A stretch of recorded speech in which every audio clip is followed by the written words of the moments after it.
Llevo 32 años como sacerdote. He escuchado de todo detrás de esa rejilla de madera: adulterios, robos, mentiras que destruyeron familias enteras. Pero hay una noche que no puedo olvidar. Una noche en la que algo entró a mi confesionario, y no era humano. Antes de que continúe, quiero pedirte algo. Si este tipo de relatos te atrapan, si te gusta sentir ese escalofrío recorriéndote la espalda mientras escuchas, este canal es para ti. Somos nuevos, y subimos historias reales de terror todos los días. Solo te pido que te suscribas, actives la campana y dejes un like. No te cuesta nada, pero a nosotros nos ayuda a seguir trayendo estos testimonios que nadie más se atreve a contar. Dicho esto, volvamos a la iglesia. Me llamo Padre Tomás.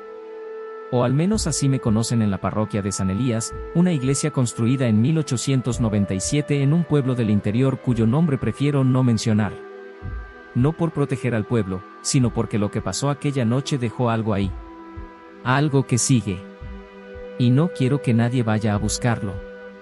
La iglesia de San Elías siempre tuvo fama de ser un lugar incómodo. Los feligreses más antiguos decían que el terreno donde se levantó había sido un cementerio indígena, y que el obispo de aquella época ignoró todas las advertencias. La construyeron igual. Piedra sobre hueso. Altar sobre tumba. Durante más de un siglo, la parroquia funcionó con normalidad aparente, pero había detalles que cualquier sacerdote asignado allí terminaba notando. Las velas se apagaban solas en la capilla lateral izquierda. El agua bendita de la pila amanecía turbia ciertos viernes. Y en el confesionario del fondo, el más antiguo, tallado en roble oscuro y con cortinas de terciopelo rojo desteñido, a veces se escuchaba un crujido lento, como si alguien se sentara del otro lado, cuando no había nadie. Yo llegué a San Elías en marzo de 2016, trasladado desde una parroquia urbana tras un episodio de agotamiento. El obispo me dijo que me haría bien el silencio del campo. Que me reconectaría con mi vocación. Durante los primeros meses, todo fue exactamente como prometió. Misas tranquilas. Confesiones predecibles. Tardes largas leyendo en la sacristía mientras el sol entraba por los vitrales y pintaba el suelo de colores suaves. Pero cuando llegó el invierno, algo cambió. No en la iglesia. En mí. Empecé a sentir una presencia. No sabría explicarlo de otro modo. Era como si alguien me observara desde los rincones más oscuros de la nave principal, siempre desde atrás, siempre cuando estaba solo. Me giraba y no había nada. Solo las bancas vacías, el altar distante y esa oscuridad densa que se acumulaba en las esquinas como si tuviera peso propio. La noche del 14 de julio fue la primera vez que nevó en el pueblo en 11 años. Lo recuerdo porque la hermana Graciela lo mencionó durante la cena como si fuera una señal del cielo. Yo no dije nada, pero en mi interior algo se tensó. Había un peso en el aire esa noche. Una densidad. Como cuando se acerca una tormenta eléctrica, pero sin relámpagos, sin truenos. Solo esa presión sorda sobre el pecho que no te deja respirar del todo. Terminé la cena temprano, me retiré a mi habitación y traté de dormir. No pude. A las 11 de la noche, escuché un golpe. Un solo golpe seco que venía de la iglesia. No del viento contra una ventana. No de una rama cayendo. Era un golpe desde adentro. Como si alguien hubiera dejado caer un puño sobre madera maciza. Me levanté. No sé por qué lo hice. Cualquier persona con sentido común se habría quedado en la cama, habría rezado un Padre Nuestro y habría esperado al amanecer. Pero algo me impulsó. Una urgencia irracional, como si mi cuerpo respondiera a una orden que mi mente no había dado. Me puse la sotana sobre el pijama, tomé las llaves y crucé el patio que conecta la casa parroquial con la puerta lateral de la iglesia. La nieve caía en copos gruesos y silenciosos. Mis zapatos crujían sobre el hielo recién formado. El frío me mordía las manos, la nariz, los oídos. Pero lo que más recuerdo es el silencio. Un silencio antinatural. No había grillos. No había viento. Ni siquiera el sonido de mi propia respiración parecía real. Era como si el mundo entero se hubiera detenido para escuchar lo que estaba a punto de pasar. Abrí la puerta lateral. La cerradura se dio con un chirrido metálico que rebotó por toda la nave como un grito. Adentro, la iglesia estaba sumida en una penumbra amarillenta. Las pocas velas votivas que quedaban encendidas proyectaban sombras largas y temblorosas sobre las paredes de piedra. El olor fue lo primero que me golpeó. No era el aroma habitual a incienso viejo y cera derretida. Era otra cosa. Algo químico. Algo orgánico. Tardé unos segundos en reconocerlo, y cuando lo hice, el estómago se me encogió, azufre. Un olor denso, penetrante, que se pegaba al fondo de la garganta como una película aceitosa. No era fuerte como una fuga de gas, sino sutil, insidioso, como si se filtrara desde algún lugar debajo del suelo. Avancé por el pasillo central. Mis pasos resonaban con una claridad obscena en aquel vacío. Las bancas de madera parecían más oscuras de lo normal, como si absorbieran la poca luz que había. Y entonces lo vi. El confesionario del fondo. El viejo. El de roble oscuro. La cortina del lado del penitente estaba corrida. Alguien estaba adentro. Podía ver la silueta a través de la tela gastada. Una forma humana, sentada, inmóvil. Perfectamente quieta. Mi primer pensamiento fue racional, algún feligrés había entrado antes de que cerrara y se había quedado dormido. Pasaba a veces con los ancianos. Me acerqué con calma, con esa voz pastoral que uno aprende a usar como escudo. «Hola. ¿Se encuentra bien? La iglesia está cerrada». Silencio. La figura no se movió. Ni un centímetro. Ni siquiera parecía respirar. Me detuve a 3 metros del confesionario y sentí algo que no había sentido jamás en mis 30 años de sacerdocio: miedo. No inquietud. No incomodidad. Miedo puro, primitivo, el tipo de miedo que siente un animal cuando detecta a un depredador que no puede ver. Pero soy sacerdote. Mi deber es servir. Así que tragué saliva, apreté el rosario que llevaba en el bolsillo de la sotana y entré por el lado del confesor. Me senté. La madera crujió bajo mi peso con un quejido grave, profundo, como si el confesionario mismo protestara. A través de la rejilla, podía percibir la silueta del otro lado. Estaba más cerca de lo que esperaba. Demasiado cerca. Como si su rostro estuviera pegado a la celosía. No podía ver sus facciones. Solo una masa oscura, densa, que parecía absorber la poca luz que se filtraba entre las rendijas. «Buenas noches, hijo», dije. Mi voz sonó extraña. Hueca. Como si las palabras perdieran sustancia al salir de mi boca. «Si necesita confesarse, estoy aquí para escucharlo». Pasaron 5 segundos. 10. 20. Y entonces, una voz. Pero no era una voz normal. Era como si alguien hablara desde el fondo de un pozo seco. Gutural. Rasposa. Con una vibración que sentí en el pecho antes que en los oídos. «Perdóneme, padre, porque he pecado». Las palabras eran correctas. La fórmula era la de siempre. Pero el tono estaba mal. Había algo burlón en esa voz. Algo que imitaba la contrición sin sentirla. Como un actor repitiendo un guión que desprecia. «¿Cuánto tiempo hace de su última confesión?», pregunté, siguiendo el protocolo como un autómata, porque mi cuerpo ya no respondía a la razón sino al hábito. La figura emitió un sonido. No fue una risa. Fue algo peor. Un ronroneo grave, vibrante, que hizo temblar la rejilla de madera entre nosotros. «Hace mucho, padre. Mucho más de lo que usted podría comprender». La temperatura dentro del confesionario bajó de golpe.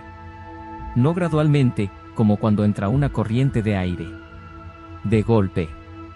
Como si alguien hubiera abierto una puerta a un lugar donde el calor no existe. Mi aliento se volvió visible. Mis dedos se entumecieron alrededor del rosario. Y el olor a azufre se intensificó hasta hacerme lagrimear. «Dígame sus pecados», susurré, porque mi voz ya no daba para más. Lo que siguió no fue una confesión. Fue una lista. Una lista detallada, clínica, desprovista de emoción, de cosas que ningún ser humano debería saber.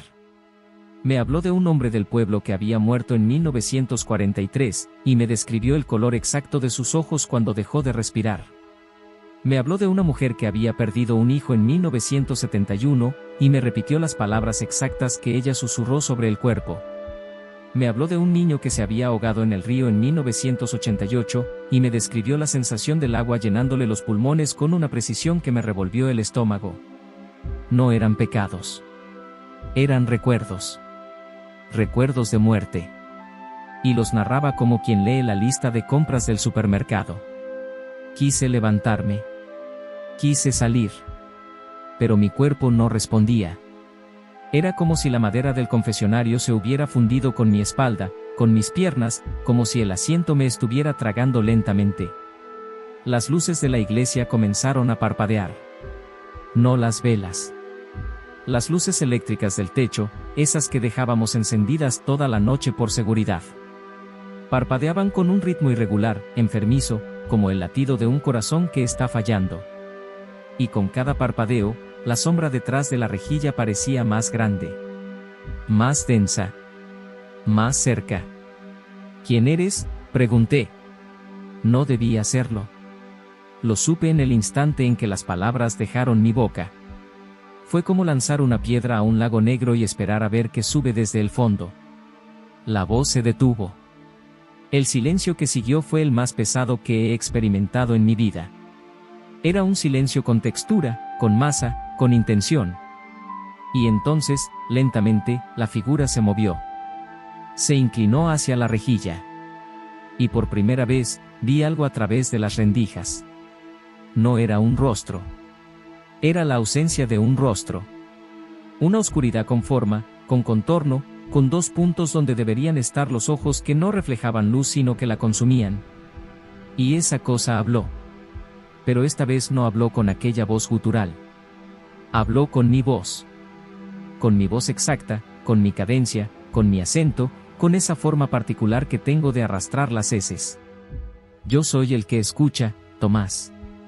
Siempre he sido el que escucha. Intenté rezar. Abrí la boca para decir el Padre Nuestro y no salió nada. Era como si las palabras hubieran sido borradas de mi memoria. 32 años recitando la misma oración y de pronto no existía. Mi mente estaba en blanco. Un blanco sucio, contaminado, como una página manchada de ceniza. La puerta del confesionario se trabó.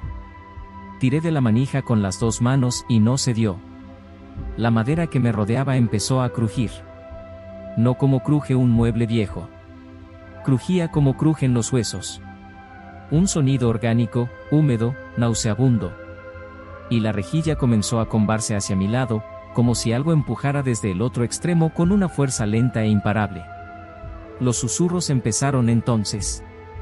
No venían de la figura. Venían de todas partes.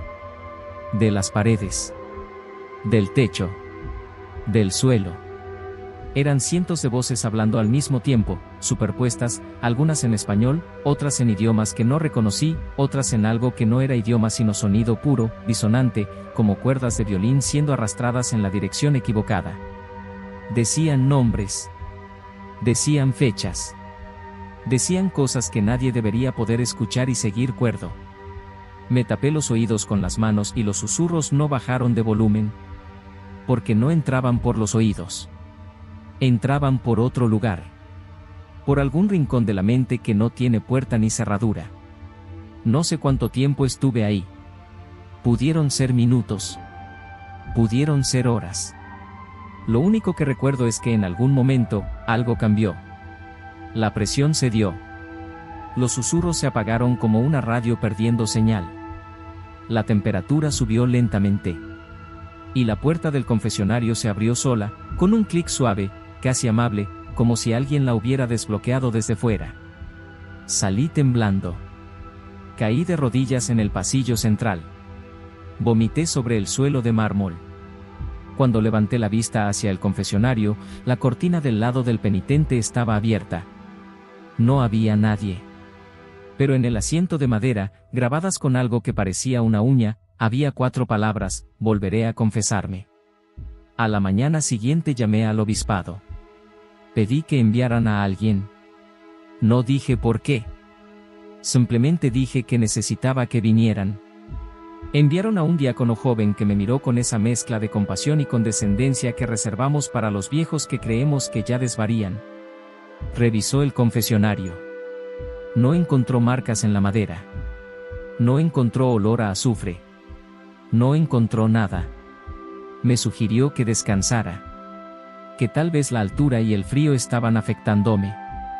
Le di las gracias y no insistí.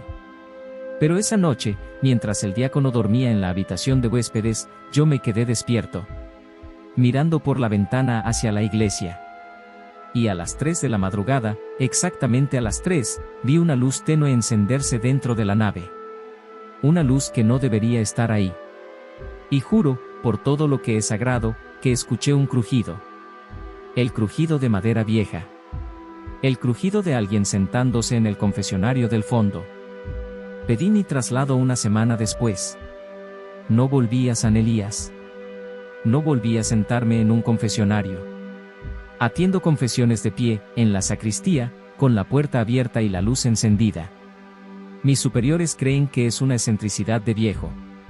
Los feligreses piensan que es un estilo moderno. Nadie pregunta por qué. Y yo no explico. Porque hay cosas que no se explican. Hay cosas que simplemente se sobreviven. A veces, en las noches más frías, cuando el silencio se vuelve demasiado espeso, escucho algo. Muy lejos, como si viniera del otro lado de una pared que no existe. Una voz que arrastra las heces igual que yo. Que susurra siempre la misma frase. Perdóneme, Padre, porque he pecado. Y cada vez suena más cerca.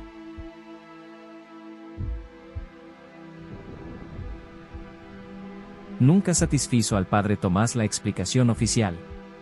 Que fue un episodio psicótico colectivo, que la familia sufría de histeria compartida, que las marcas en las paredes las hizo la propia niña con las uñas. Él estuvo ahí. Él lo vio. Y hay cosas que ningún informe clínico puede explicar. Todo comenzó con una llamada a las 11 de la noche de un martes de noviembre. La voz al otro lado era la de un hombre adulto, pero temblaba como la de un niño perdido en la oscuridad.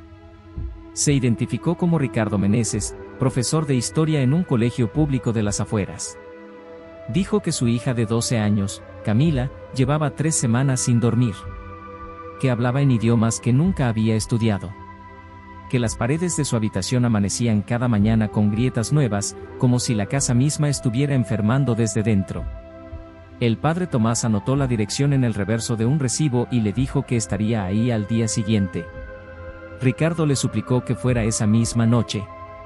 Padre, por favor. No sé si mi hija va a seguir siendo mi hija cuando amanezca.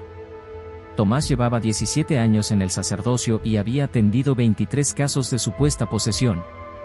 23 veces había encontrado lo mismo, enfermedades mentales sin diagnosticar, familias rotas buscando explicaciones sobrenaturales para problemas muy humanos. Había aprendido a llegar con calma, con paciencia, con un botiquín emocional antes que con agua bendita. Esa noche condujo por calles vacías con la seguridad tranquila de quien cree que ya lo ha visto todo. Esa seguridad, pensaría después, fue su primer error. La casa estaba al final de una calle sin salida, separada de las demás por un terreno baldío cubierto de maleza. Era una construcción modesta de 2 plantas, con las persianas cerradas y una luz amarillenta que parpadeaba detrás de las cortinas del segundo piso. Cuando Tomás bajó del coche, lo primero que notó fue el silencio. No había grillos, ni perros ladrando a lo lejos, ni siquiera el murmullo del viento entre los árboles. Era un silencio denso, casi sólido, como si el aire alrededor de la casa hubiera decidido dejar de moverse. Caminó hasta la puerta y, antes de que pudiera tocar, ésta se abrió. Ricardo estaba del otro lado con los ojos enrojecidos y la camisa manchada de algo oscuro que Tomás prefirió no identificar de inmediato. «Está arriba», dijo Ricardo sin saludarlo. «Mi esposa está con ella, pero ya no quiere entrar sola». Subieron por una escalera estrecha cuyas paredes mostraban las grietas que Ricardo había descrito por teléfono. Pero no eran grietas normales. No seguían las líneas de asentamiento que cualquier casa vieja desarrolla con el tiempo. Estas formaban patrones, ramificaciones que se extendían desde la puerta de la habitación de Camila como las raíces de un árbol enfermo. Tomás pasó los dedos por una de ellas y la sintió caliente, como si detrás del yeso corriera algo vivo. Retiró la mano y no dijo nada. Todavía buscaba la explicación racional. Todavía creía que la encontraría. La madre, Elena, esperaba sentada en el pasillo con las rodillas pegadas al pecho. Tenía un rosario enrollado en la mano izquierda con tanta fuerza que los nudillos se le habían puesto blancos. Cuando vio al sacerdote, no se levantó. Solo señaló la puerta cerrada y susurró: «Lleva 2 horas en silencio». Eso es peor que cuando grita. Tomás asintió con lo que esperaba fuera una expresión tranquilizadora y empujó la puerta. La habitación olía a algo que tardó unos segundos en reconocer. Era un olor químico, acre, que le quemaba la parte posterior de la garganta y le hacía lagrimear los ojos. Azufre. No el azufre metafórico de las escrituras, sino un olor real, tangible, tan concentrado que parecía imposible que viniera de ninguna fuente natural dentro de una habitación infantil decorada con pósters de cantantes y estanterías con libros escolares. Camila estaba sentada en la cama con las piernas cruzadas y la cabeza inclinada hacia adelante, el pelo oscuro cubriéndole el rostro. Parecía una niña normal que se hubiera quedado dormida en una posición incómoda. Tomás se acercó con cautela, colocó su maletín en el suelo y sacó la estola morada. Se la puso alrededor del cuello con la familiaridad de quien realiza un gesto practicado 1000 veces. «Camila», dijo con voz firme y amable. «Soy el padre Tomás. Vengo a ayudarte». La niña no se movió. El silencio en la habitación tenía una cualidad diferente al del exterior. Este era expectante, como la pausa entre el relámpago y el trueno. Tomás abrió su libro de oraciones y comenzó el rito.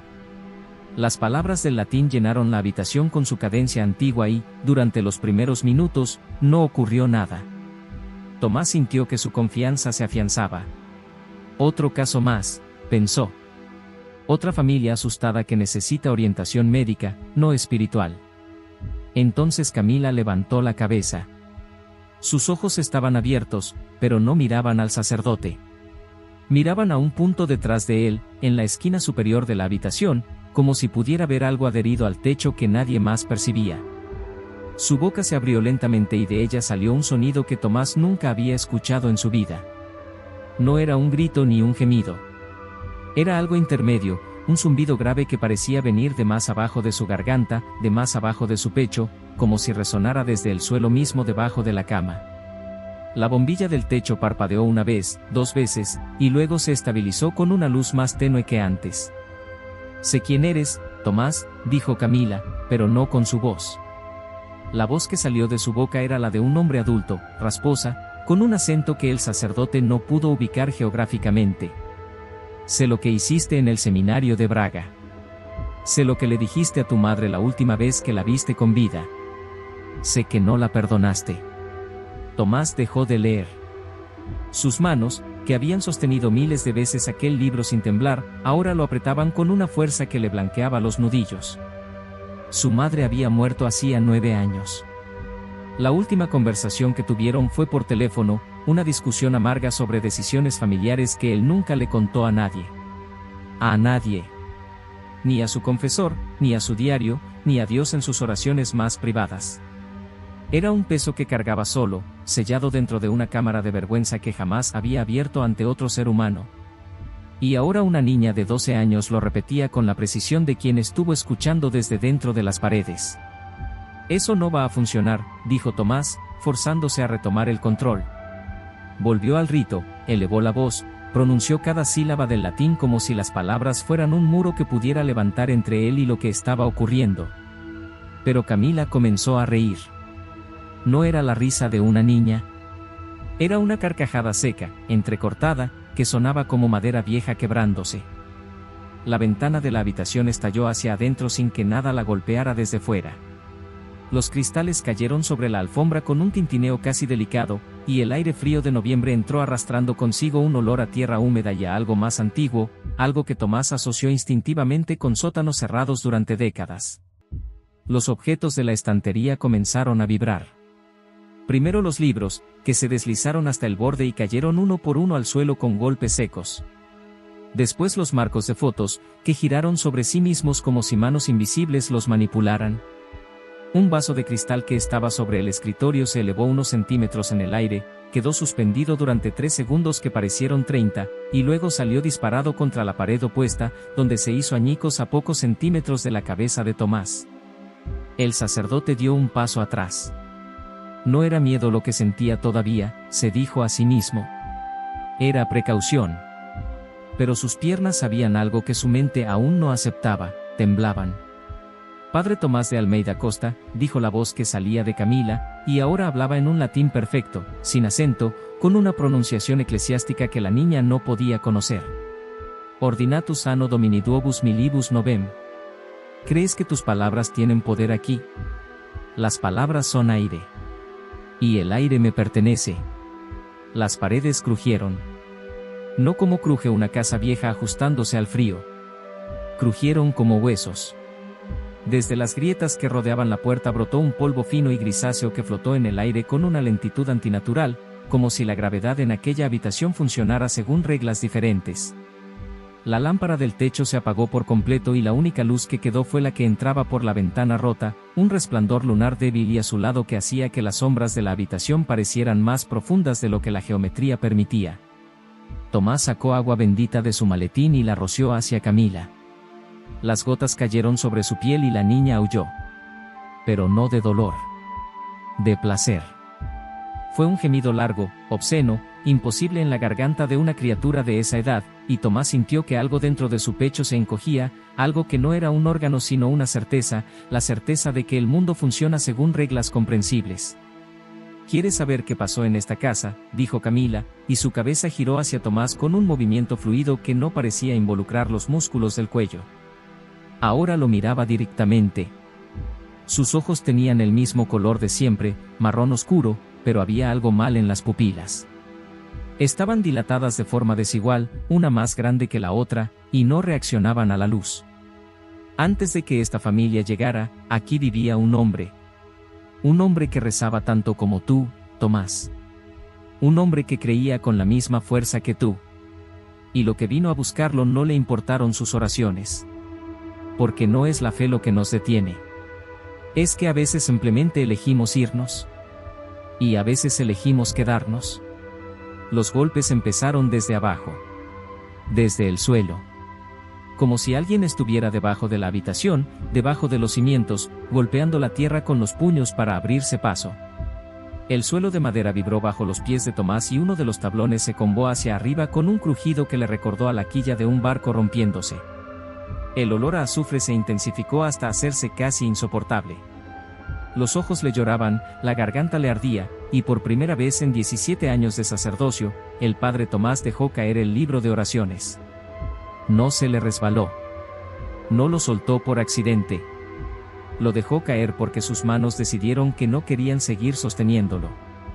Porque sus manos, más sabias que su orgullo, entendieron que aquel libro no era un escudo. Era un papel con tinta.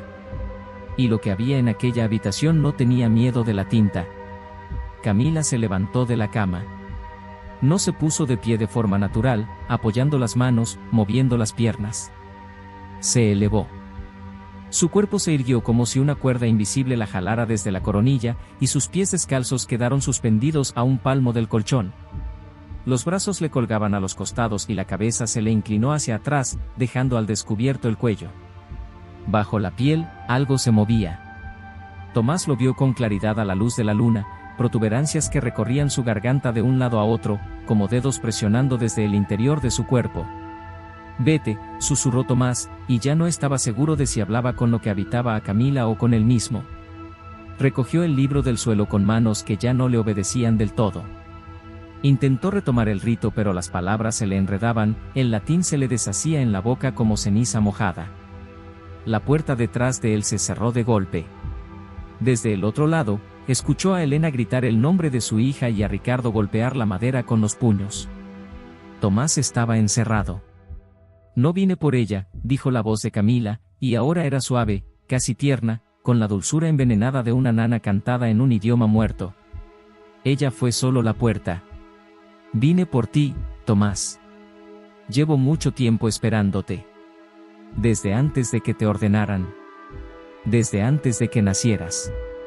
Desde antes de que tu madre te concibiera con el miedo a Dios cosido en la sangre. Yo estuve ahí cuando ella rezó pidiendo un hijo que sirviera a la iglesia. Yo escuché esa oración.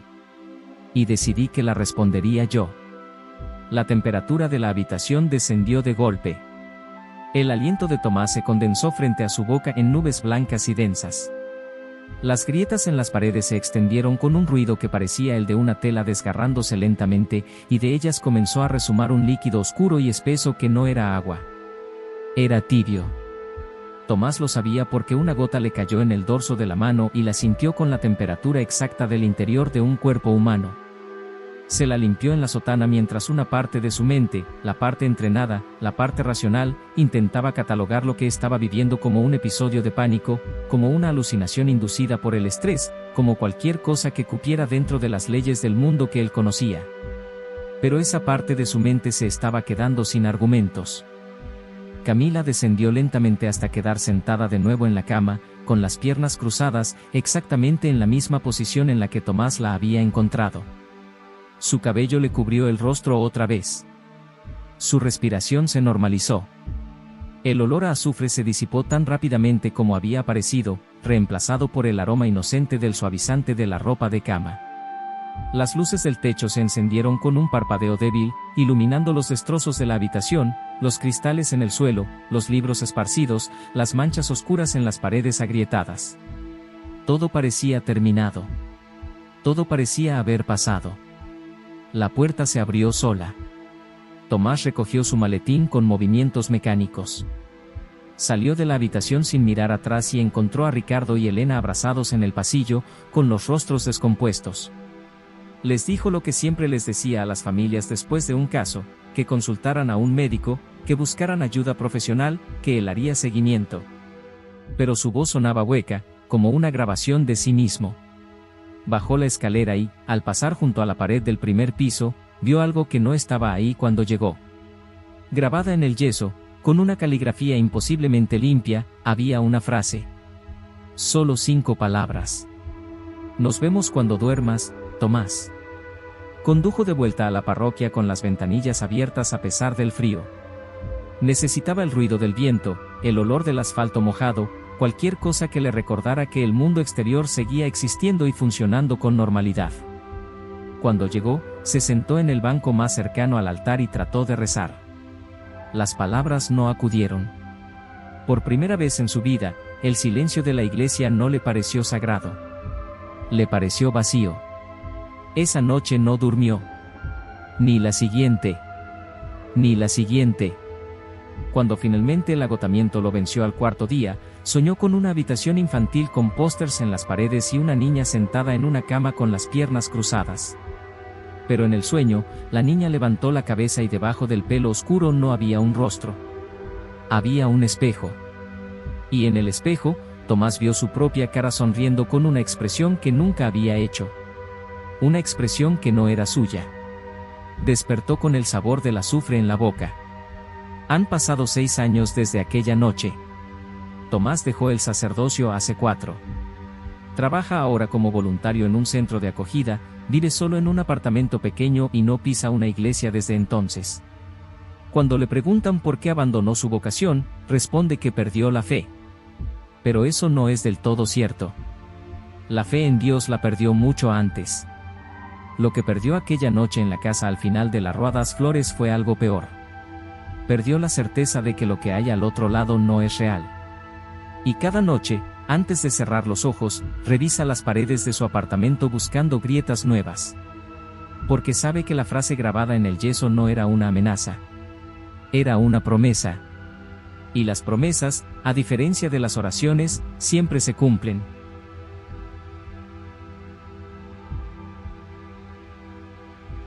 El padre Tomás Briceño no era un hombre que creyera en fantasmas. Llevaba 32 años administrando sacramentos, ungiendo moribundos y enterrando muertos, y en todo ese tiempo jamás había sentido la necesidad de temerle a nada que no tuviera carne y hueso. Dios era real. El demonio, una metáfora útil para explicar la crueldad humana. Y los muertos permanecían exactamente donde uno los dejaba, bajo tierra, quietos, en silencio. Eso era lo que creía cuando aceptó el encargo del obispado. Eso era lo que seguía creyendo cuando estacionó su viejo automóvil frente a la iglesia de San Lázaro, en las afueras de un pueblo cuyo nombre prefiere no repetir. Ya no cree lo mismo. Pero eso viene después. La iglesia llevaba cerrada 11 años. 11 años desde que el último párroco, un tal padre Aurelio Mondragón, abandonó el lugar sin dar explicaciones, sin recoger sus pertenencias, sin siquiera cerrar la puerta con llave. Se lo encontraron 3 días después en una gasolinera a 200 kilómetros de distancia, descalzo, con la sotana sucia de tierra y los ojos abiertos de una manera que los paramédicos describieron como los de alguien que ha visto algo que no puede dejar de ver. No volvió a ejercer el sacerdocio. No volvió a hablar del tema. Cuando el obispado le envió una carta solicitando una explicación formal, Mondragón respondió con una sola línea escrita a mano, con una caligrafía temblorosa que apenas se sostenía sobre el renglón: no vuelvan a enviar a nadie. No firmó la carta. Debajo de la frase, donde debería haber ido su nombre, había solo una mancha oscura, como si hubiera apoyado el dedo mojado en algo que no era tinta. El obispado, por supuesto, no hizo caso. 11 años después, necesitaban evaluar si la estructura era recuperable para reabrirla como parroquia. Le pidieron al padre Tomás que fuera, inspeccionara el lugar, tomara fotografías y redactara un informe. Un trámite burocrático. Nada más. Llegó un viernes de noviembre, poco antes de las 4 de la tarde. El cielo estaba cubierto por una capa de nubes tan uniforme y baja que parecía un techo sólido, como si alguien hubiera sellado el mundo por arriba. No había viento. Ni pájaros. Ni el sonido lejano de algún motor o alguna voz. Tomás apagó el coche y permaneció un momento dentro, con las manos todavía sobre el volante, mirando la fachada a través del parabrisas. La iglesia de San Lázaro era más pequeña de lo que había imaginado. Una construcción de piedra gris con un campanario modesto, una sola puerta de madera oscura y 2 ventanas estrechas a cada lado que, desde esa distancia, parecían ojos entrecerrados. La maleza había crecido hasta la altura de la cintura en lo que alguna vez fue un atrio cuidado, y una enredadera gruesa trepaba por el muro izquierdo como una mano abierta que intentaba aferrarse a algo. Sobre la puerta, un arco de piedra tallada enmarcaba lo que debió ser una inscripción, pero el tiempo la había devorado hasta dejarla ilegible. Solo se distinguían, en el centro, las letras, SAR, como los restos de un nombre a medio borrar. Bajó del coche. El aire estaba quieto y húmedo, con un frío que no correspondía del todo a la estación, un frío que se sentía más cercano a la piel de lo normal, como si viniera de adentro de las cosas en lugar de caer del cielo.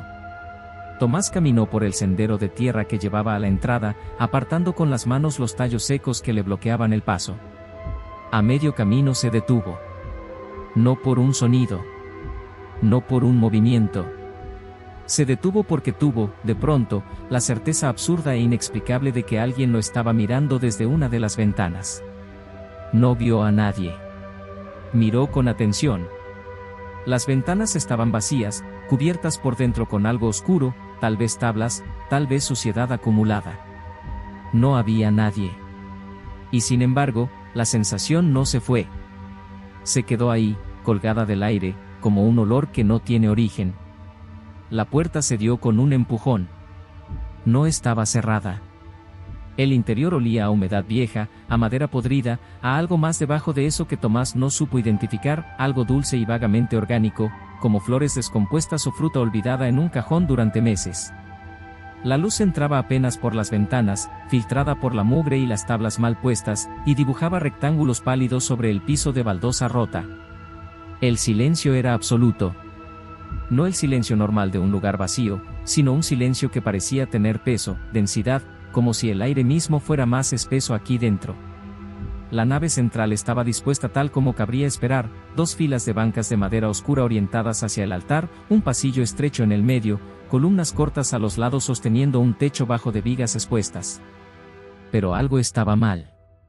Las bancas no estaban alineadas. La mayoría se encontraba ligeramente torcida, desplazada unos centímetros de su posición original, como si alguien las hubiera empujado apenas, o como si se hubieran movido solas mientras nadie miraba. Algunas estaban más giradas que otras. Una, la tercera de la fila izquierda, estaba completamente atravesada, bloqueando el pasillo en diagonal. Tomás sacó su teléfono y tomó una fotografía. El flash iluminó la nave por un instante y, en ese parpadeo de luz blanca, creyó ver algo en el fondo, junto al altar. Una forma. Una silueta. Cuando la oscuridad volvió y sus ojos se readaptaron, no había nada. Revisó la fotografía en la pantalla. Solo bancas, polvo y sombras. Nada más. Tragó saliva y avanzó. Las cruces fueron lo siguiente que notó. Había varias distribuidas por las paredes, crucifijos de madera, algunos con la figura de Cristo tallada, otros simples. Todas, sin excepción, estaban torcidas. No caídas, no arrancadas, sino giradas sobre su eje, como si una mano invisible las hubiera rotado unos grados hacia la izquierda. Tomás tocó una de ellas. Estaba firmemente clavada a la pared. No se movía. Para torcerla así habría hecho falta fuerza, y hacerlo con todas, con cada una de las 9 cruces que contó en la nave, habría requerido tiempo e intención. Alguien lo había hecho a propósito.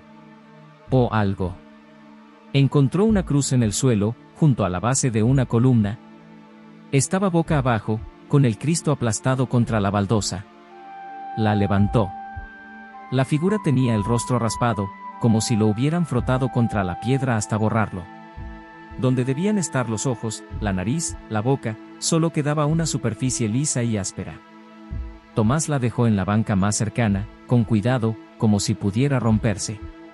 O como si pudiera sentir. Fue entonces cuando escuchó el primer sonido. Un golpe. Seco, breve, como un libro cayendo de una mesa. Vino de algún lugar detrás del altar, tal vez de la sacristía, tal vez de más abajo. Tomás se quedó inmóvil. Esperó. El silencio volvió a cerrarse como agua sobre una piedra. Contó hasta 30. Nada. Se dijo que era la estructura cediendo, la madera contrayéndose con el frío, una rata moviéndose entre los escombros.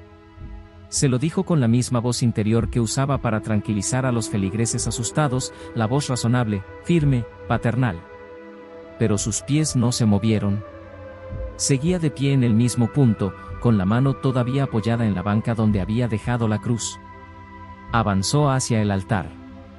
El presbiterio estaba elevado un escalón sobre la nave, y el altar mismo era una mesa de piedra maciza cubierta por un mantel que alguna vez fue blanco y ahora era una tela gris salpicada de manchas oscuras.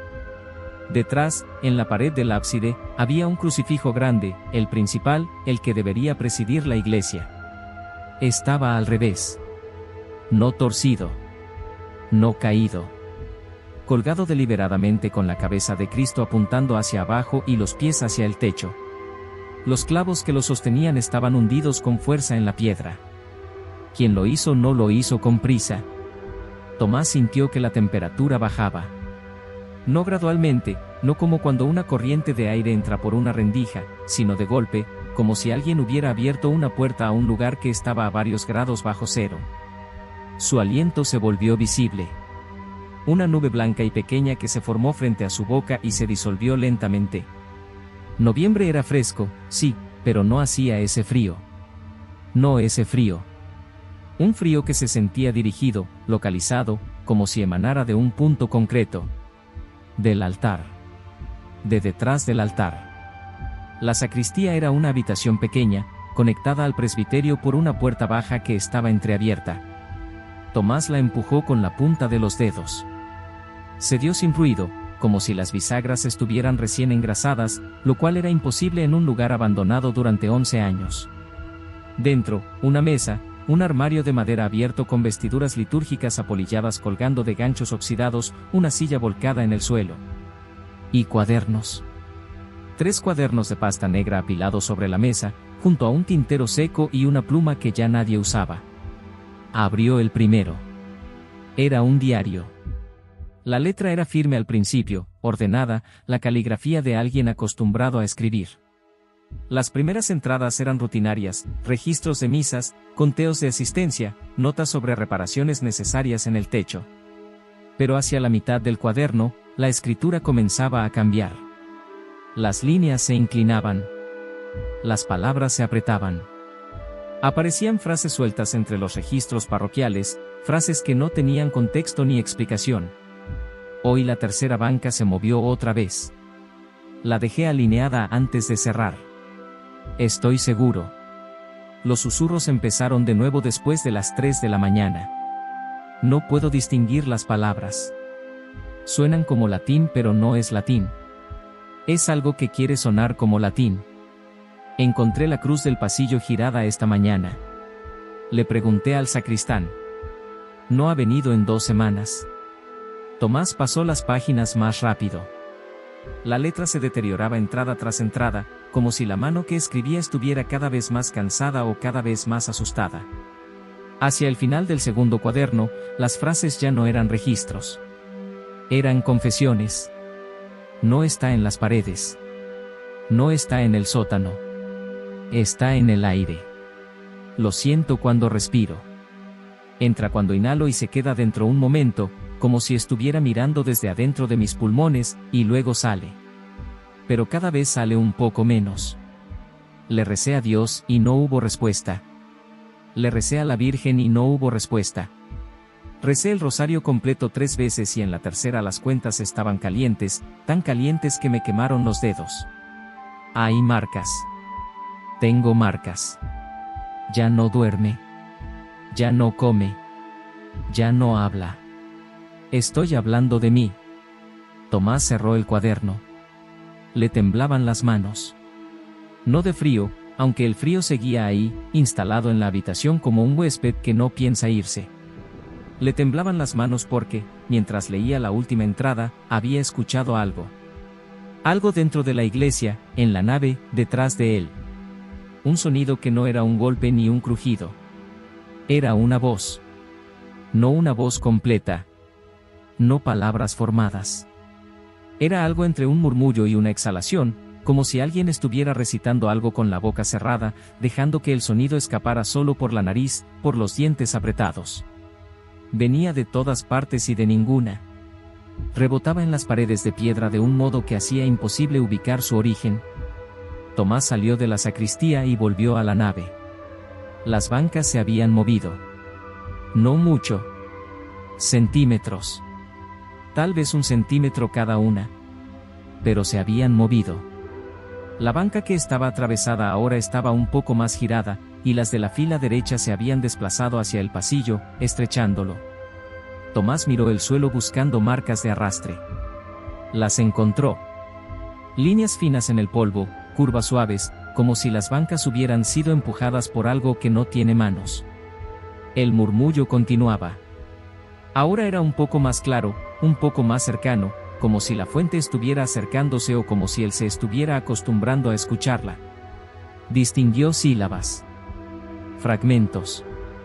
Algo que sonaba como ven, repetido, o quizá vid, o quizá nada de eso, quizá era solo aire moviéndose de una forma que su cerebro desesperado intentaba convertir en lenguaje. Pero no había corriente de aire. Las ventanas estaban selladas. La puerta, cerrada. No recordaba haberla cerrado. Se acercó a la puerta y empujó. No se movió. Empujó más fuerte. Nada. La golpeó con la palma abierta y el sonido fue absorbido por la madera como si la puerta fuera blanda, como si estuviera hecha de algo que no era madera. Su mano se quedó un instante pegada a la superficie, un instante brevísimo, menos de 1 segundo, pero suficiente para sentir que la puerta estaba caliente. No tibia. Caliente. Como la piel de algo vivo. Tomás retrocedió. El frío había aumentado. Ya no era solo frío, era una presión, como si la temperatura estuviera empujándolo físicamente hacia el centro de la nave, hacia el altar, hacia el crucifijo invertido. Su aliento formaba nubes densas que tardaban en disiparse, y notó que las nubes no se dispersaban en todas direcciones, sino que se movían lentamente hacia el altar, como atraídas por algo. El tercer cuaderno. No lo había leído. Volvió a la sacristía con pasos rápidos, casi corriendo, y lo abrió. Las primeras páginas estaban en blanco. Las siguientes también. Pasó 1, 2, 10, 20 páginas vacías. Casi al final, encontró una sola entrada. No era la letra de Mondragón. Era una caligrafía diferente, más antigua, más angulosa, escrita con una tinta que no era negra ni azul sino de un marrón oscuro y desigual, como si hubiera sido hecha con algo que no era tinta. Decía: el que entra no se va. El que lee ya entró. Debajo de la frase, con la misma sustancia marrón, había un dibujo. Simple, casi infantil. Una iglesia pequeña vista desde fuera. Y dentro de la iglesia, visible a través de las ventanas dibujadas como dos ojos, una figura. Una figura que no tenía rostro, igual que el Cristo raspado contra la baldosa. Y la figura estaba mirando hacia afuera. Mirando al que sostuviera el cuaderno. Tomás dejó caer el cuaderno.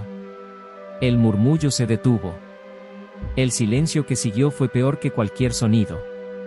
Fue un silencio expectante, el silencio de algo que acaba de terminar de hablar y está esperando una respuesta. Tomás se quedó de pie en la sacristía, respirando por la boca, con el corazón golpeándole las costillas como un animal encerrado. El frío seguía. La puerta de la sacristía, que había dejado abierta, ahora estaba entrecerrada. No la tocó. Caminó de vuelta a la nave. Las bancas se habían movido otra vez. Ahora formaban algo. No un patrón ordenado, no un semicírculo ni una fila, sino algo más orgánico, como si se hubieran reunido alrededor del pasillo central dejando un espacio vacío en el medio, un espacio del tamaño exacto de una persona de pie. Como si le hubieran reservado un lugar. Como si lo estuvieran esperando. Tomás no ocupó ese lugar. Rodeó las bancas por el lateral, pegándose a la pared, y caminó hacia la puerta. Empujó. Nada. Golpeó. Nada. Miró las ventanas. Estaban demasiado altas y demasiado estrechas. Sacó su teléfono para llamar. Sin señal. La pantalla mostraba la hora, las 4:47 de la tarde. Había entrado hacía menos de una hora. Parecían años. Entonces, detrás de él, una de las bancas se movió. No un centímetro. No de forma sutil. Se arrastró. El chirrido de la madera contra la baldosa rasgó el silencio como un cuchillo, un sonido largo, deliberado, que duró 3 o 4 segundos. Tomás se dio vuelta. La banca más cercana al altar se había desplazado medio metro hacia él. Estaba inmóvil ahora. Pero el polvo alrededor de sus patas todavía se asentaba. No había nadie. No había nadie visible. Lo que pasó después, Tomás lo ha contado solo una vez, en una grabación que hizo él mismo 3 semanas después del incidente, sentado en la habitación de un hotel a 500 kilómetros del pueblo, con las manos todavía vendadas por las astillas que se clavó al forzar una de las ventanas con los puños desnudos. La grabación dura 11 minutos. En los últimos 2, su voz se quiebra varias veces. Dice que algo lo tocó. No una mano. No algo sólido. Dice que fue como si el aire a su espalda se hubiera espesado hasta adquirir forma, hasta tener intención, y que esa intención le recorrió la nuca con algo que no era un dedo pero que se movía como un dedo, de izquierda a derecha, lentamente, con una delicadeza que era peor que cualquier agresión, porque sugería familiaridad, como si lo que lo tocaba lo conociera, como si llevara tiempo estudiándolo. Dice que en ese momento el murmullo volvió, pero ya no era un murmullo. Era una voz. Clara. Dentro de su cabeza. Y lo que decía no era latín ni era ningún idioma que pudiera reconocer, pero lo entendía. No las palabras. El significado. Y el significado era simple, absoluto, y devastador. Ya estabas aquí. Forzó la ventana. Se cortó las manos. Salió. Corrió hasta el coche. Arrancó. No miró atrás. La iglesia de San Lázaro sigue cerrada. El informe que Tomás entregó al obispado consta de una sola página con una recomendación escrita en letras mayúsculas: no reabrir. No enviar a nadie. Demoler. El obispado archivó el informe sin comentarios. La iglesia no fue demolida. Tampoco fue reabierta. Sigue ahí, al final de un camino de tierra que ya casi no se distingue entre la maleza, con su campanario modesto y sus dos ventanas estrechas que parecen ojos entrecerrados. A veces, los habitantes del pueblo más cercano dicen que se ven luces dentro, de noche, luces que no son de vela ni de linterna, luces que se mueven con lentitud por detrás de las ventanas tapiadas, como si alguien caminara por la nave sosteniendo algo que brilla con una luz que no debería existir. Otros dicen que han escuchado cantos. No música. Cantos. Una sola voz grave repitiendo algo que suena como una misa pero que está al revés, como si las palabras fueran las correctas pero estuvieran siendo pronunciadas desde el final hacia el principio. Nadie se acerca. Nadie entra. Y a veces, cuando el viento sopla desde la dirección de la iglesia, los perros del pueblo se despiertan todos al mismo tiempo, miran hacia el mismo punto en la oscuridad, y aúllan durante exactamente 3 minutos. Luego se callan. Y vuelven a dormir. Como si lo que fuera que estuvieran escuchando hubiera terminado de hablar. O hubiera terminado de alimentarse. El padre Tomás dejó el sacerdocio 6 meses después. Vive en una ciudad grande ahora, en un departamento pequeño donde todas las luces permanecen encendidas las 24 horas del día. No va a misa. No reza. Cuando alguien le pregunta por qué dejó la iglesia, sonríe de una manera que no llega a los ojos y dice que perdió la fe. Pero eso no es exactamente cierto. Tomás no perdió la fe en Dios. Perdió la fe en que Dios fuera lo único que habitaba en sus iglesias. Y a veces, en las noches más silenciosas, cuando el ruido de la ciudad se apaga lo suficiente, escucha algo. Apenas. Un murmullo. Como alguien recitando algo con la boca cerrada. Viene de ninguna parte. Viene de dentro. Y cada noche es un poco más claro. Como si lo que sea que lo tocó aquella tarde no se hubiera quedado en la iglesia. Como si hubiera salido con él. La grabación del padre Tomás fue encontrada en su departamento vacío el 14 de marzo del año siguiente. Las luces seguían encendidas. La puerta estaba cerrada desde dentro. No había señales de violencia. Sobre la mesa del comedor, junto al grabador, había un cuaderno de pasta negra abierto en su última página.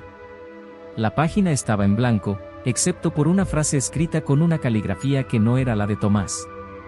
Ya estás aquí.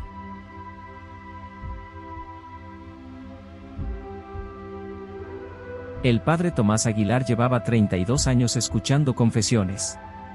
Había oído de todo: adulterios, robos, mentiras que destruyeron familias enteras, incluso un hombre que admitió haber dejado morir a su madre para cobrar la herencia.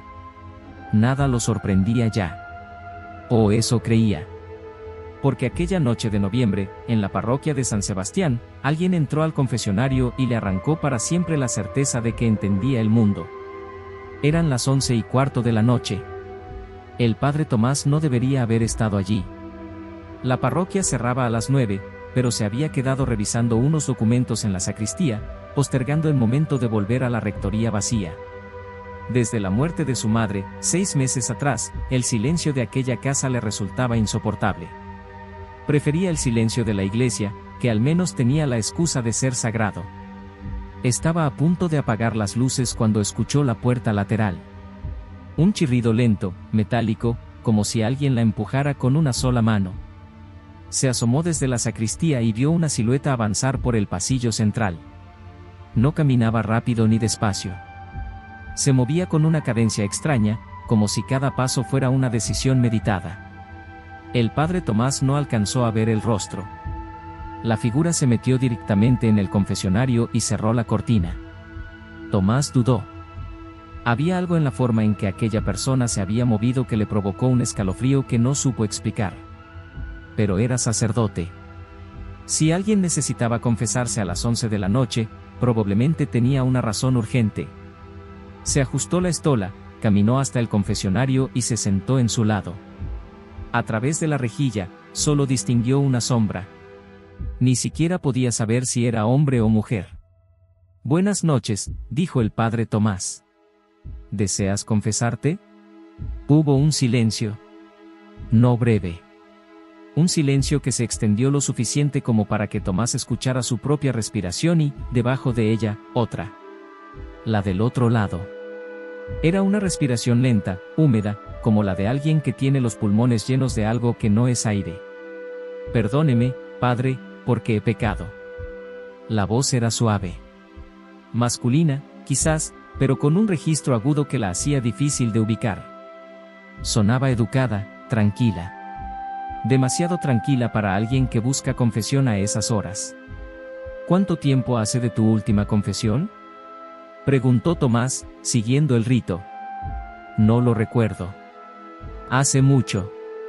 Mucho antes de que usted naciera, padre. Tomás frunció el ceño.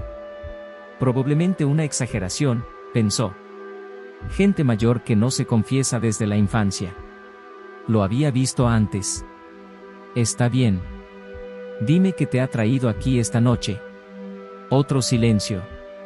Y entonces, algo cambió. Fue sutil, casi imperceptible, la temperatura bajó. No como cuando se abre una ventana. Fue algo más profundo, como si el frío viniera de las paredes, del suelo, del aire mismo. El padre Tomás se frotó las manos instintivamente. He matado a alguien, padre. Tomás cerró los ojos. No era la primera vez que escuchaba eso. Tenía un protocolo mental: escuchar, no juzgar, guiar al arrepentimiento. Si había peligro inminente, podía romper el sigilo. Pero primero debía escuchar. ¿Quieres contarme qué sucedió? La maté despacio. Muy despacio. Durante meses. Le fui quitando las ganas de vivir, una a una, como quien arranca los pétalos de una flor. Primero le quité el sueño. Luego el apetito. Después la esperanza. Y cuando ya no le quedaba nada, cuando era solo un cuerpo vacío que respiraba por costumbre, le quité eso también. La forma en que lo dijo. Eso fue lo que perturbó al padre Tomás. No había remordimiento en aquella voz. No había dolor ni culpa. Había algo que sonaba obscenamente parecido a la satisfacción. Lo que describes es algo muy grave, dijo Tomás, controlando su tono. ¿Sientes arrepentimiento por lo que hiciste? La respiración húmeda del otro lado se detuvo un segundo. Cuando volvió, sonaba diferente. Más profunda. Usted sabe lo que es perder a alguien así, ¿verdad, padre? Lentamente. Viéndola apagarse día a día. Sin poder hacer nada. Tomás sintió un pinchazo en el pecho. Su madre había muerto exactamente así. Un deterioro lento, cruel, de meses. Pero no había forma de que un desconocido supiera eso. Decidió que era una coincidencia. Una proyección. Estamos aquí para hablar de ti, no de mí, respondió, con una firmeza que no sentía del todo. Carmen. La palabra cayó como una piedra en un pozo. ¿Disculpa? Su madre se llamaba Carmen. Carmen Aguilar de Reyes. Murió el 23 de mayo. En su cama. Sola. Porque usted llegó 17 minutos tarde. El padre Tomás dejó de respirar. Nadie sabía eso. Nadie. Él no se lo había contado a nadie. Había llegado tarde aquella noche porque se quedó atendiendo a un feligrés que no quería irse. Cuando entró en la habitación, su madre ya tenía los ojos abiertos y fijos. 17 minutos. Los había calculado después, obsesivamente, mirando el registro de llamadas del hospital y el reloj de la mesita de noche. 17 minutos que lo perseguían cada noche antes de dormir. ¿Quién eres?, preguntó, y su voz sonó rota, despojada de toda autoridad pastoral. Ella lo llamó, padre. En esos últimos minutos. Lo llamó por su nombre. No, padre Tomás. Lo llamó, Tomasito.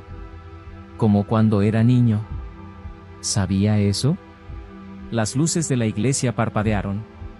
No fue un parpadeo normal, de esos que causa una fluctuación eléctrica. Fue algo deliberado, se apagaron 2 segundos completos y volvieron a encenderse con menos intensidad, como si algo estuviera bebiendo la energía del lugar. Basta, dijo Tomás. Dime quién eres. Ahora. Estoy confesándome, padre. ¿No es eso lo que hace? ¿Escuchar?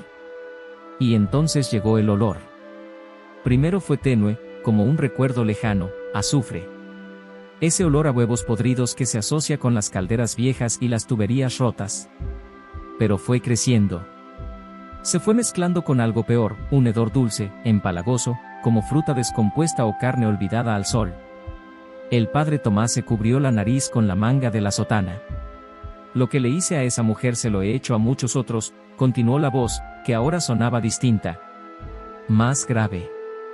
Como si las cuerdas vocales se estuvieran engrosando con cada frase. A cientos. A miles. Les quito lo que los hace humanos, pieza por pieza. La fe es lo último que les arranco. Es lo más difícil, pero también lo más delicioso. ¿Sabe por qué? Porque cuando la fe se rompe, padre, hace un sonido. Un crujido pequeño, íntimo. Como un hueso de pájaro partiéndose entre los dedos. Las luces parpadearon de nuevo. Esta vez se apagaron durante 5 segundos. Cuando volvieron, eran apenas un resplandor anaranjado, enfermizo. Las sombras de la iglesia se habían alargado de una forma que no correspondía con ninguna fuente de luz. Lo que dices no tiene sentido, murmuró Tomás, pero su voz ya no tenía convicción. Estaba buscando en su memoria algún salmo, alguna oración de protección, pero las palabras se le escapaban como agua entre los dedos. ¿No tiene sentido? Padre, usted lleva 32 años sentado en esta caja de madera, escuchando las miserias de gente rota, repitiéndoles que un ser invisible los ama. Y en todo ese tiempo, ¿cuántas veces ha sentido realmente esa presencia? ¿Cuántas veces ha escuchado una respuesta cuando reza de madrugada, solo en su habitación, rogando que alguien le confirme que no ha desperdiciado su vida? Cada palabra era un bisturí. Porque todo era cierto.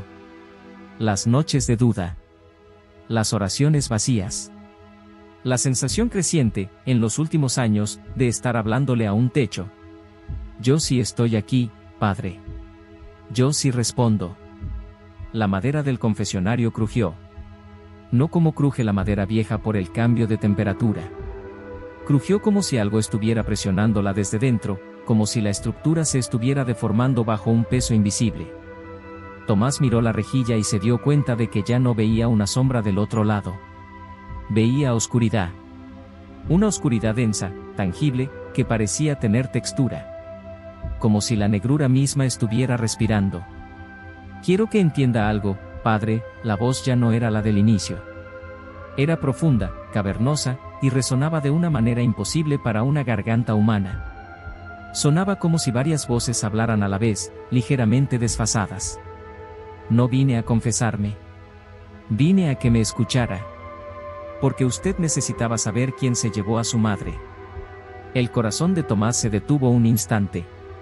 Literalmente lo sintió, una pausa en el pecho, un vacío eléctrico, antes de que volviera a latir desbocado. Ella no murió de enfermedad, Tomasito. La voz usó el diminutivo con una ternura obscena, una parodia exacta de cómo lo decía su madre. Y en ese momento, Tomás sintió algo que no había sentido en 32 años de sacerdocio, un terror puro, primitivo, anterior a la fe. El terror del animal que sabe que hay algo en la oscuridad y que ese algo lo está mirando. Fui yo. Cada noche, mientras dormía, me sentaba al borde de su cama. Le susurraba cosas. Le mostraba el futuro de su hijo, un hombre solo, amargado, lleno de dudas, que moriría sin haber sido amado por nadie que no estuviera obligado por la sangre. Y ella se lo creyó. Y eso la mató. El corazón se le rompió de pena, padre. Por usted. Las luces se apagaron. Todas. De golpe. La iglesia quedó sumida en una oscuridad absoluta, total, sin el menor rastro de las velas votivas que deberían haber seguido encendidas. El olor era ya insoportable, azufre y putrefacción mezclados con algo metálico, como sangre vieja. Tomás intentó levantarse. No pudo. No era que sus piernas no respondieran. Era que algo lo mantenía sentado. Una presión en los hombros, invisible pero firme, como dos manos enormes que lo empujaban contra el respaldo. Quédese, padre. Aún no he terminado mi confesión. La voz venía ahora de todas partes. De la rejilla. del techo, del suelo, de dentro de su propia cabeza. El pecado que quiero confesar no es lo que le hice a Carmen. Eso fue un regalo. Mi pecado es otro. Mi pecado es lo que voy a hacerle a usted. El frío se volvió insoportable. Tomás podía ver su aliento, una neblina blanca en la oscuridad, iluminada por algo que no debería estar ahí, un resplandor tenue, rojizo, que venía del otro lado de la rejilla. Como si algo ardiera detrás de la celosía sin producir calor. Voy a quedarme con usted, padre. No esta noche. No mañana. Pero pronto. Me voy a sentar al borde de su cama, como hice con Carmen. Y le voy a susurrar todas las verdades que ha pasado la vida evitando. Y una mañana, cuando despierte, va a mirar el crucifijo de su pared y no va a sentir nada. Absolutamente nada. Y ese va a ser el día en que sea mío. Silencio. El peso sobre sus hombros desapareció. Las luces volvieron de golpe, con la intensidad normal, como si nada hubiera pasado. Las velas votivas ardían tranquilas en su rincón. El olor se había desvanecido. El padre Tomás se levantó temblando. Abrió la cortina del otro lado del confesionario. Estaba vacío. No había nadie. No había señales de que alguien hubiera estado sentado allí. Ni una marca en el cojín, ni una huella en el polvo del suelo. Nada. Tomás salió de la iglesia esa noche sin apagar las luces. Caminó hasta la rectoría con pasos rápidos, entró, cerró con llave y se sentó en la cama. Intentó rezar. Las palabras le salieron mecánicas, vacías. Como siempre. Se dijo a sí mismo que había sido un episodio de estrés. Que la mente le había jugado una mala pasada. Que el duelo por su madre lo estaba afectando más de lo que admitía. Se lo repitió hasta que casi se lo creyó. Pero cuando fue a lavarse la cara antes de dormir, se miró en el espejo del baño y se detuvo. En el cuello de su sotana, justo a la altura de los hombros, había dos marcas. Dos sombras oscuras, simétricas, con la forma exacta de dos manos. No durmió esa noche. Ni la siguiente. Ni la siguiente.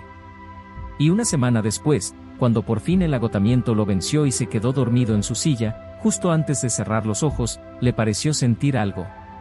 Un peso leve al borde de la cama. Y un susurro. Algunos relatos se cuentan. Otros se confiesan. Y hay otros que, simplemente, te encuentran.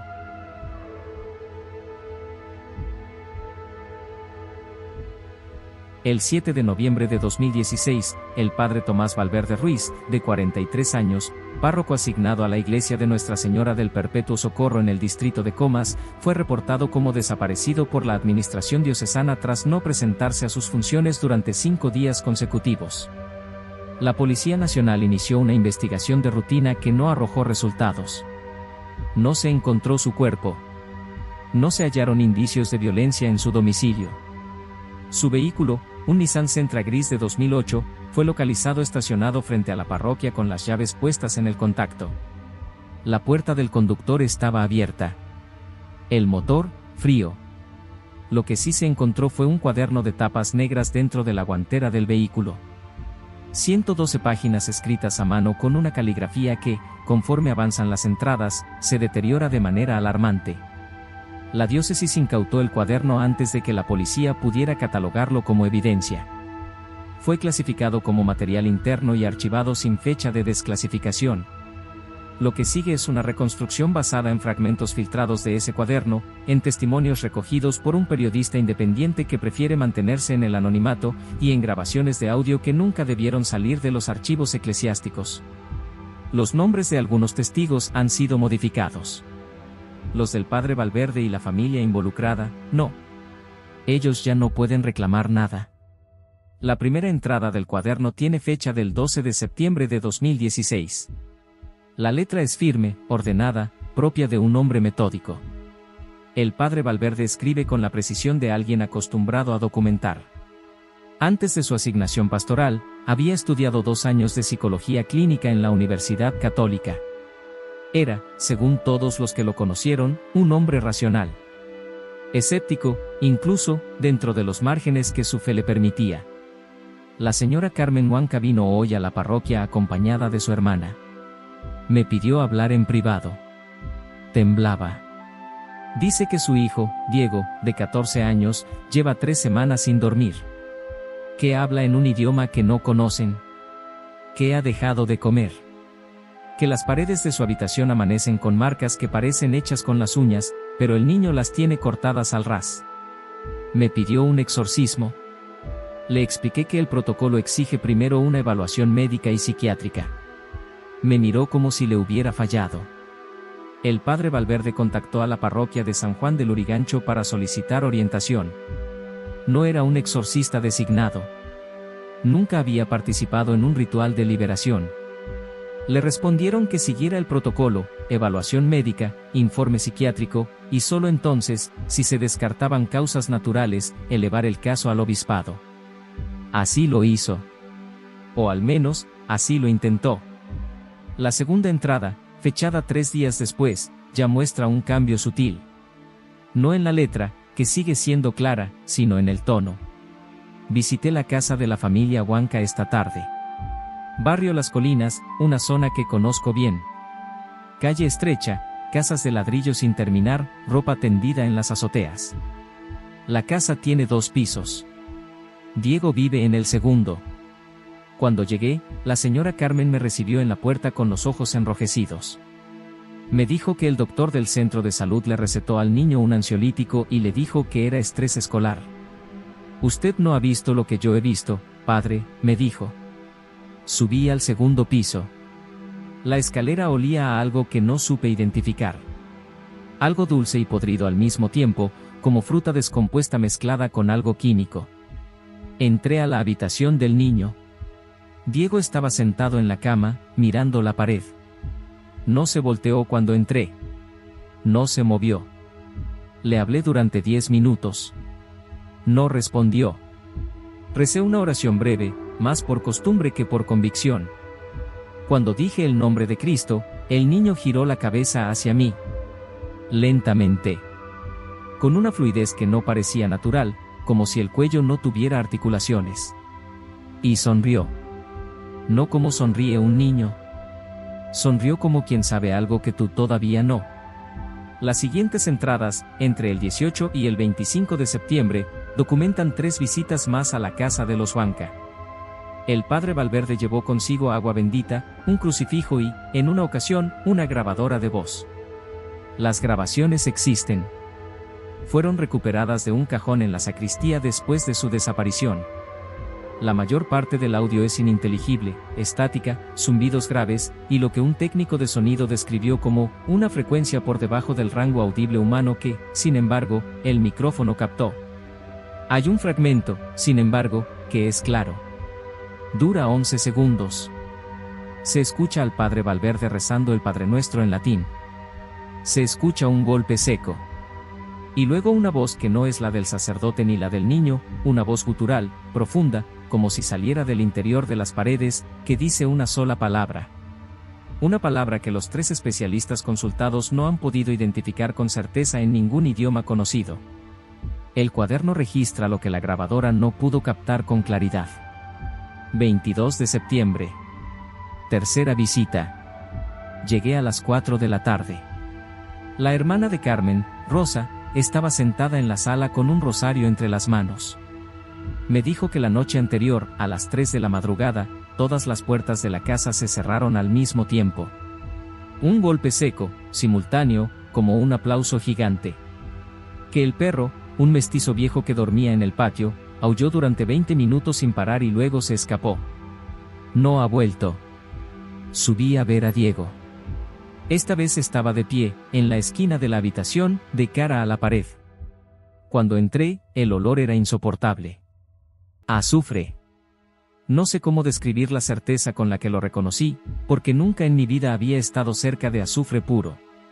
Pero lo supe. Lo supe como se sabe el nombre propio. Era azufre. Le hablé. No respondió. Rocié agua bendita en la habitación. Cuando una gota tocó su nuca, el niño hizo un sonido. No un grito. No un quejido. Un ronroneo. Como un motor viejo arrancando. Y luego dijo mi nombre. Tomás. Pero yo nunca le dije mi nombre a Diego. Nunca. A partir de esta entrada, el padre Valverde comienza a mencionar algo que se repetirá de forma obsesiva en las páginas siguientes, la sensación de ser observado. No en la casa de los Huanca. En la suya. No sé cómo explicar esto sin sonar como un paranoico. Pero desde que empecé a visitar a Diego, algo cambió en mi departamento. No es nada concreto. Es una presencia. Como cuando entras a una habitación y sabes que alguien acaba de salir, porque el aire todavía está tibio, porque hay un eco de movimiento que no ves pero percibes. Anoche me desperté a las 3:12. Lo sé porque miré el reloj del velador.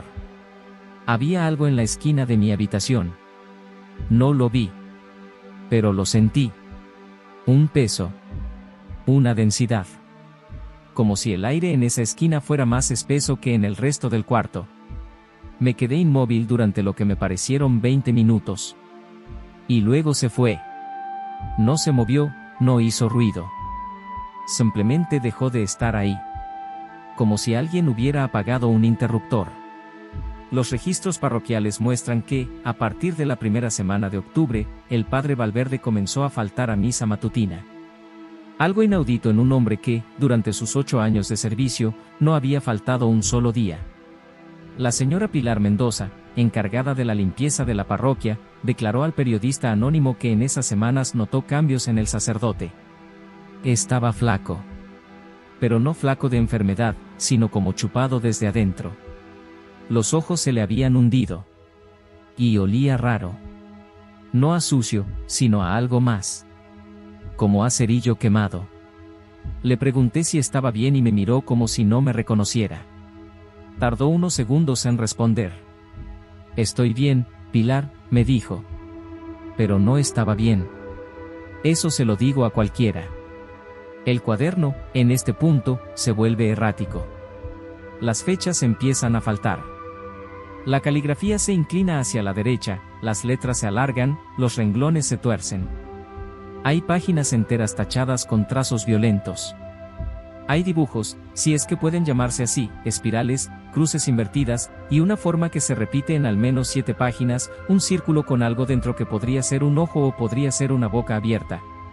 Entre los fragmentos legibles. Ya no duermo. No es que no pueda. Es que no me dejan.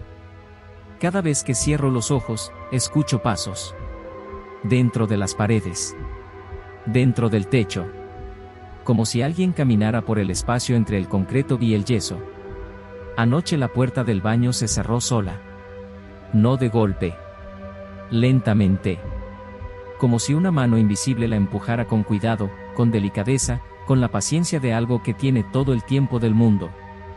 Encontré mis zapatos dentro de la refrigeradora esta mañana. Estaban acomodados con cuidado, uno al lado del otro, en el estante del medio. Yo no hice eso. Yo sé que no hice eso. Revisé las cerraduras. Todo cerrado. Nadie entró. El crucifijo que tengo sobre la cama amaneció en el piso. Boca abajo. Lo colgué de nuevo. A la mañana siguiente estaba otra vez en el piso, en la misma posición exacta. A la tercera vez dejé de colgarlo. Lo seguí a Diego.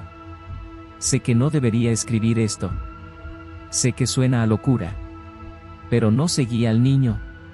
Seguí a lo que está dentro del niño.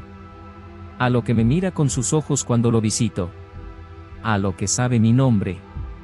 A lo que me sigue a mi casa.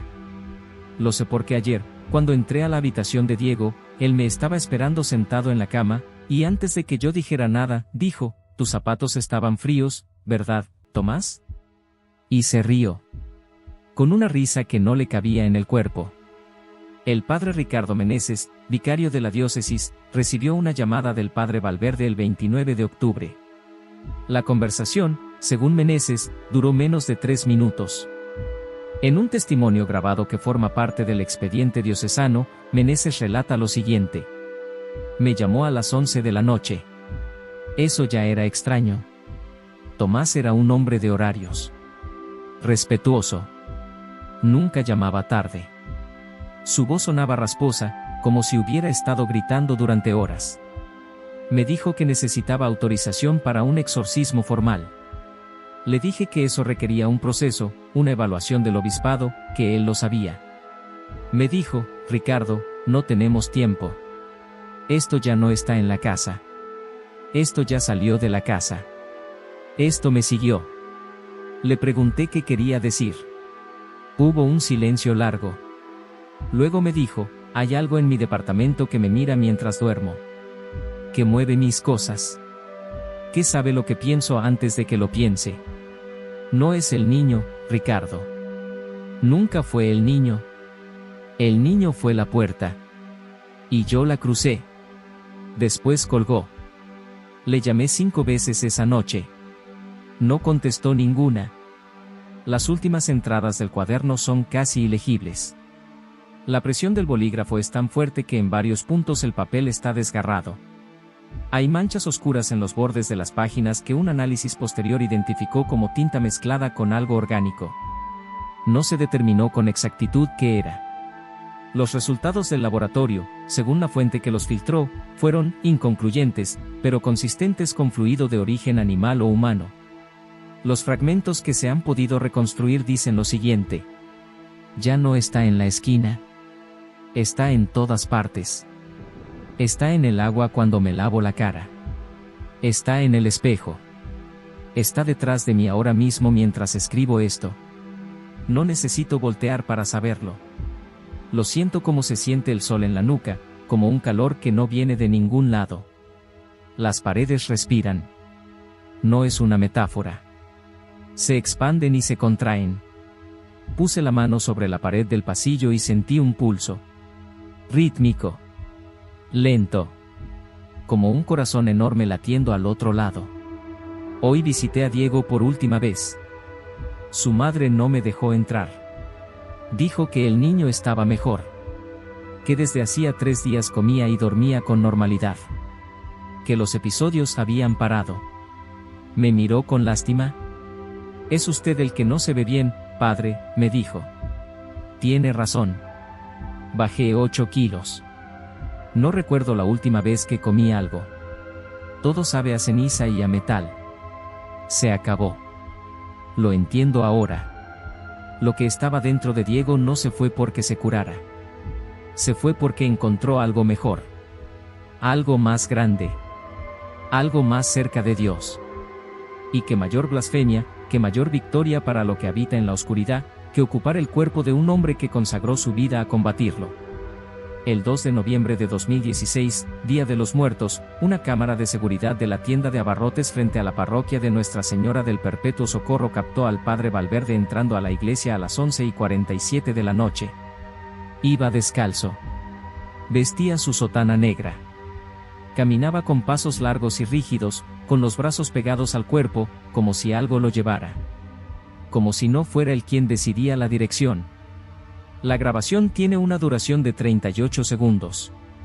En los últimos 4, justo antes de que su figura desaparezca por la puerta lateral de la iglesia, se puede ver, si se congela la imagen y se amplía, que su boca está abierta. No en un grito. En una sonrisa. La misma sonrisa que describió en su cuaderno la primera vez que visitó a Diego Huanca. Nadie lo vio salir. A la mañana siguiente, la señora Pilar Mendoza abrió la iglesia como cada día a las 5:30 de la mañana. Encontró los bancos de las primeras 3 filas acomodados en un semicírculo perfecto alrededor del altar. Cada banca pesaba más de 100 kilos. En el centro del semicírculo, en el piso de mármol, había un dibujo hecho con algo que Pilar describió como hollín húmedo, negro, que no se quitaba con nada. Era un círculo con algo dentro. Un ojo. O una boca. El cuaderno tiene una última entrada. Una sola línea, escrita con una caligrafía que no coincide con la del padre Valverde. Las letras son pequeñas, apretadas, uniformes, sin la más mínima variación, como si hubieran sido impresas por una máquina. Un peritografólogo consultado de manera extraoficial dictaminó que la presión, el ángulo y la consistencia del trazo son humanamente improbables. La línea dice, Ya no está aquí. Nunca estuvo aquí. Siempre estuvo conmigo. Nota final del archivo. La iglesia de Nuestra Señora del Perpetuo Socorro fue cerrada durante 4 meses tras la desaparición del padre Valverde. La diócesis informó que se trataba de remodelaciones estructurales. Diego Huanca fue dado de alta del seguimiento psiquiátrico en enero de 2017 sin diagnóstico definitivo. Su madre, Carmen, se mudó con él a Trujillo poco después. Según un vecino del barrio Las Colinas, la habitación del segundo piso donde Diego vivía fue sellada con cemento antes de que la familia se fuera. El periodista que recopiló estos testimonios reportó, en un correo electrónico enviado a un colega el 8 de marzo de 2019, que durante las semanas que duró su investigación comenzó a experimentar dificultades para dormir y una sensación persistente de ser observado. El correo termina con una pregunta que nunca fue respondida. ¿Alguna vez has sentido que algo te mira desde un lugar donde no hay nadie? No se ha vuelto a saber de él. El expediente permanece sellado. Este documento fue reconstruido a partir de fuentes no verificadas de manera independiente. La diócesis de San Martín de Porres no reconoce la existencia del caso número 0041-B. El presente texto se distribuye bajo la premisa de que quien lo lea acepte que ciertos umbrales, una vez cruzados, no permiten retorno. Si durante la lectura de este documento usted ha percibido un olor a azufre, cierre esta página. Ahora.